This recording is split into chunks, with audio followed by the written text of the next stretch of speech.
चलिए अब 9वां प्रश्न देखते हैं। 9वां प्रश्न में दिया है एक व्यक्ति और उसके पुत्र की वर्तमान आयु का योग 45 वर्ग वर्ष है। सॉरी, मैंने वर्ग बोल दिया था, वर्ष है। 45 वर्ष है।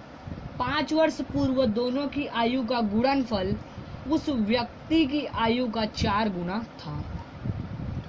दोनों की वर्तमान आयु ज्ञात कीजिए। मैंने प्रश्न पढ़ दिया, अब इसको थोड़ा समझाने की कोशिश करता हूँ अच्छी से, आपको जल्दी समझ आएगा।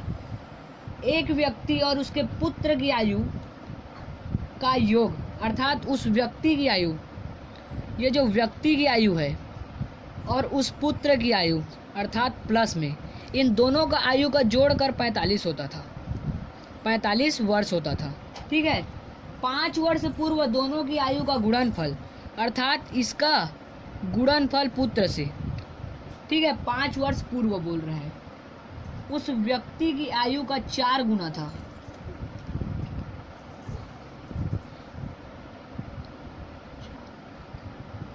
अर्थात जैसे मान के चलते हैं, यहाँ पे जो पुत्र है इसका आयु बोला जाए जैसे 4 वर्ष है मान के चलिए, तो पिता की आयु उससे 4 गुना, ठीक है, 4 गुना है, इस टाइप का कुछ है। ठीक है ना, तो आपको समझ आ ही गया होगा, 4 गुना है उसका।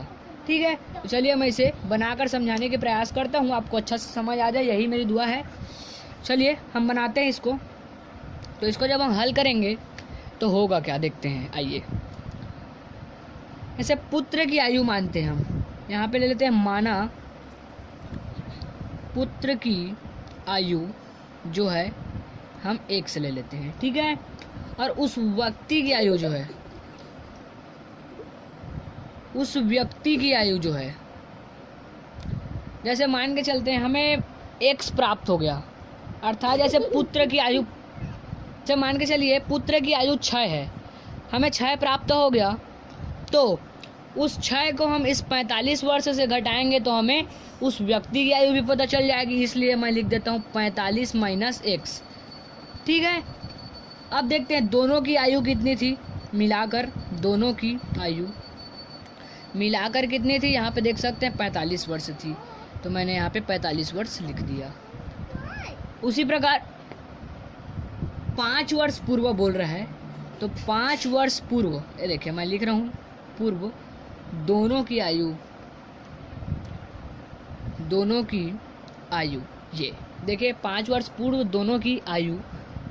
ठीक है, अब यहाँ पे लिखता हूँ पुत्र की आयु। पुत्र की आयु को हम पहले के लिख लेते हैं। पुत्र की आयु देखते हैं, तो पुत्र की आयु 1 से पहले हम 1 से ले लेते हैं। 5 वर्ष पहले बोल रहा है, यानी इसमें हमें -5 करना होगा। उसी प्रकार व्यक्ति की आयु लेंगे, तो व्यक्ति की आयु क्या हो जाएगी, 45 माइनस x पहले से है। ठीक है, इसमें हम 5 और घटा देंगे, ये कुछ इस प्रकार, ये देख सकते हैं कुछ इस प्रकार मैंने ले लिया है। ये 45 माइनस x, उसमें मैंने माइनस कर दिया 5। ठीक है, तो ये इतना हो गया। अब हमें इसमें देखना क्या है, देखिए, तो हम व्यक्ति को हल कर लेते हैं पहले। तो देखिए यहाँ पे 45 में हम 5 घटा देंगे तो हो जाएगा 40 माइनस x। ठीक है, 40 माइनस x हो गया। अब प्रश्न अनुसार देखते हैं, प्रश्न जो बोला है उसके अनुसार लेते हैं, ये कुछ इस प्रकार प्रश्न अनुसार। अब इसमें प्रश्न में बोला ये है कि गुणनफल उस व्यक्ति की आयु का 4 गुना था। ठीक है, 4 गुना था, व्यक्ति की आयु का 4 गुना था बोल रहे हैं ना, व्यक्ति की आयु का 4 गुना था, इसलिए हम व्यक्ति की आयु में गुणा 4 कर देंगे।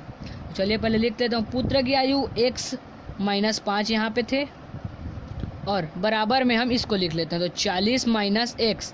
ठीक है, इतना है, लेकिन इसका 4 गुना था बोल रहा है, इसलिए हम इसमें गुणा कर देंगे 4 का। मैं आपको अच्छा से अच्छा समझाने का प्रयास कर रहा हूँ। अब देखिए यहाँ पे हम दोनों को लिखेंगे,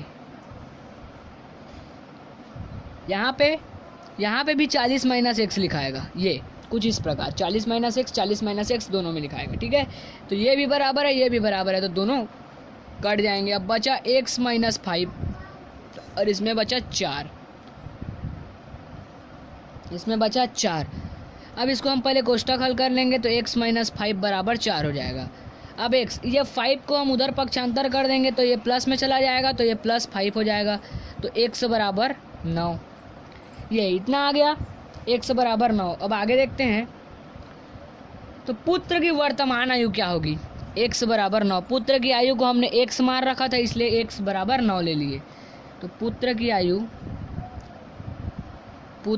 आयु बराबर 9, ठीक है, x बराबर 9, पुत्र की आयु x बराबर 9। और उस व्यक्ति की आयु को हमने पहले क्या मान लिया था, 45 माइनस x। तो x का मान आया है 9 और माइनस कर देंगे उसमें 45 को, हमारा आ जाएगा 36। तो ये जो 36 वर्ष है यही आंसर होगा, और 9 वर्ष। तो 9 वर्ष पुत्र की आयु होगी और 36 वर्ष उस व्यक्ति की आयु होगी। वर्तमान में पूछ रहा है, ठीक है, वर्तमान की आयु ज्ञात कीजिए बोला था, तो पहले 9 आ गया और 36 आ गया। तो व्यक्ति की आयु 36 और पुत्र की आयु 9। इसी के साथ हमारा 9वां प्रश्न भी समाप्त होता है।